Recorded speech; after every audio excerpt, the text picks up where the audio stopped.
Turbo എന്ന മമ്മൂട്ടി ചിത്രത്തിൻ്റെ വിജയലഹരിയിലാണ് സംവിധായകൻ വൈശാഖ്.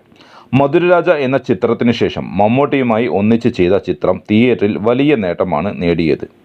ഈ ആക്ഷൻ ചിത്രം ഇതിനകം ആഗോളതലത്തിൽ 50 കോടി നേടിയെന്നാണ് ഔദ്യോഗികമായി അറിയിച്ചത്. വൈശാഖിൻ്റെ ടർബോയ്ക്ക് മുമ്പുള്ള ചിത്രം മോഹൻലാൽ നായകനായ മോൺസ്റ്റർ ആയിരുന്നു. ചിത്രം ബോക്സ് ഓഫീസിൽ വലിയ പരാജയമായിരുന്നു. മോൺസ്റ്ററിൽ സംഭവിച്ച ക്ഷീണം തീർക്കാൻ വലിയ പരിപാടി തന്നെ മോഹൻലാലുമായി ആലോചിക്കുന്നുണ്ടെന്നാണ് ഇപ്പോൾ വൈശാഖ് പറയുന്നത്. ഒരു ഓൺലൈൻ മാധ്യമത്തിന് നൽകിയ അഭിമുഖത്തിലാണ് വൈശാഖ് ഇത് പറയുന്നത്.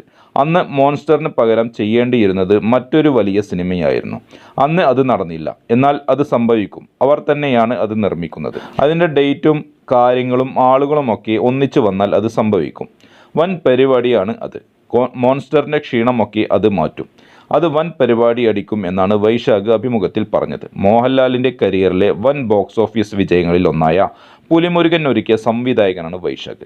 2016 പുറത്തിറങ്ങിയ ചിത്രം ബോക്സ് ഓഫീസിൽ 150 കോടിക്കടുത്ത് കളക്ഷൻ നേടിയിരുന്നു. അതേസമയം പോക്കിരി രാജയ്ക്കും മധുരരാജയ്ക്കും ശേഷം വൈശാഖും മമ്മൂട്ടിയും വീണ്ടും ഒന്നിക്കുന്ന ചിത്രം എന്നതായിരുന്നു ടർബോയുടെ പ്രധാന USP. വമ്പൻ സ്ക്രീൻ കൗണ്ടുമായാണ് ചിത്രം കേരളത്തിലും ഇതര സംസ്ഥാനങ്ങളിലും വിദേശ മാർക്കറ്റുകളിലും മെയ് 23 എത്തിയത്. ഇതര സംസ്ഥാനങ്ങളിൽ മാത്രം 364 സ്ക്രീനുകളിലാണ് ചിത്രം പ്രദർശനം ആരംഭിച്ചത്. മിഥുൻ മാനുവൽ തോമസ് ആണ് ചിത്രത്തിന് തിരക്കഥ ഒരുക്കിയത്. 2 മണിക്കൂർ 35 മിനിറ്റുമാണ് ചിത്രത്തിൻ്റെ ദൈർഘ്യം. മമ്മൂട്ടി കമ്പനിയാണ് ചിത്രം നിർമ്മിച്ചത്. ചിത്രത്തിൻ്റെ ഡിസ്ട്രിബ്യൂഷൻ വേഫർ ഫിലിംസും ഓവർസീസ് ഡിസ്ട്രിബ്യൂഷൻ ട്രൂത്ത് ഗ്ലോബൽ ഫിലിംസുമാണ്. മമ്മൂട്ടി കമ്പനിയുടെ ബാനറിൽ നിർമ്മിക്കുന്ന 5ാമത്തെ സിനിമയായിരുന്നു ടർബോ. ജീപ്പ് ഡ്രൈവറായ ജോസിൻ്റെ കഥയാണ് ചിത്രം പറഞ്ഞത്.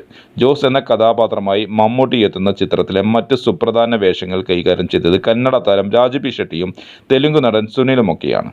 വിയറ്റ്നാം ഫൈറ്റേഴ്സാണ് ചിത്രത്തിൽ കയ്യടി നേടുന്ന ആക്ഷൻ രംഗങ്ങൾ കൈകാര്യം ചെയ്തിരിക്കുന്നത്.